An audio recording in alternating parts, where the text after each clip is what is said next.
আমি আজ শ্বশুর বাড়ি চলে যাচ্ছি বলে ভেবো না যে মা অসহায় হয়ে গেল।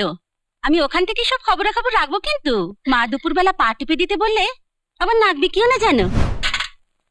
মা, ও মা, দীপু কি দেখে বিয়েটা করলো বলো তো? মুখ দেখে।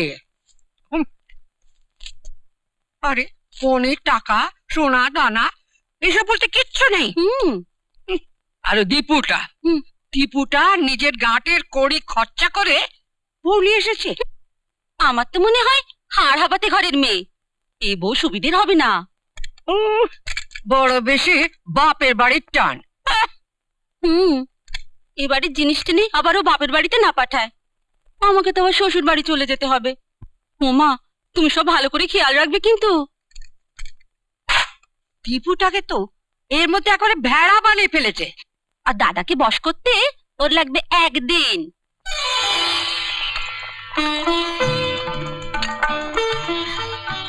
দাদা, আপনার চা।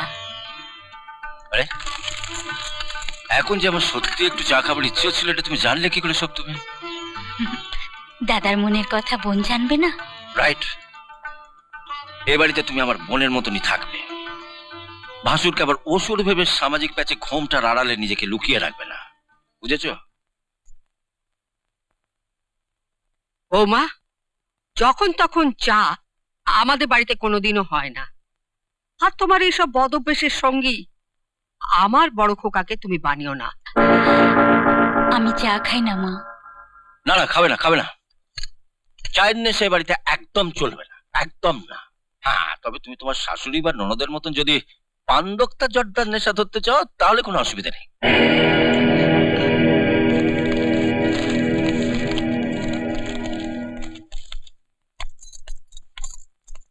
এই যে নতুন বউ, আমি আজ শ্বশুর বাড়ি চলে যাচ্ছি বলে ভেবো না যে মা অসহায় হয়ে গেল।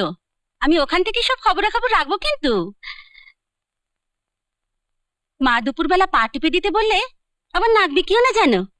আমি মামরা মেয়ে, মায়ের সেবা করব, এটা আমার ভাগ্যের কথা। জানো তো চারটে দেখছি, ওই কথাতেই ভুলিয়ে বোধহয় দীপুর ঘাড়ে চেপে বসতে না। ঘাড়ে বোঝা চাপিয়ে আমি কি বোঝা? সেটা বোঝা যাবে কটা দিন গেলেই। আর কটা দিন থাকতে পারলেই তোমাকে ঠিক সাইজে নিয়ে আসতে পারতাম। কিন্তু কি করবো বলো, তোমার নন্দাইয়ের হঠাৎ কাজ পড়ে যাবে আর থাকা গেল না। চলি।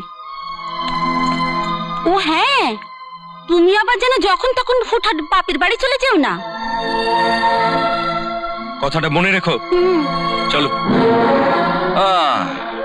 এই যেমন দীপা বলেও শ্বশুর বাড়ি যেতে চায় না, তাই তো বছর 11 মাসে এই বাবা জীবনকে বাপের বাড়িতেই পুষছি মানে ও কি জন্তু? ঘরের বউকে যে সাইজে আনতে চাইছে, মানুষ কি করে হবে? না মানে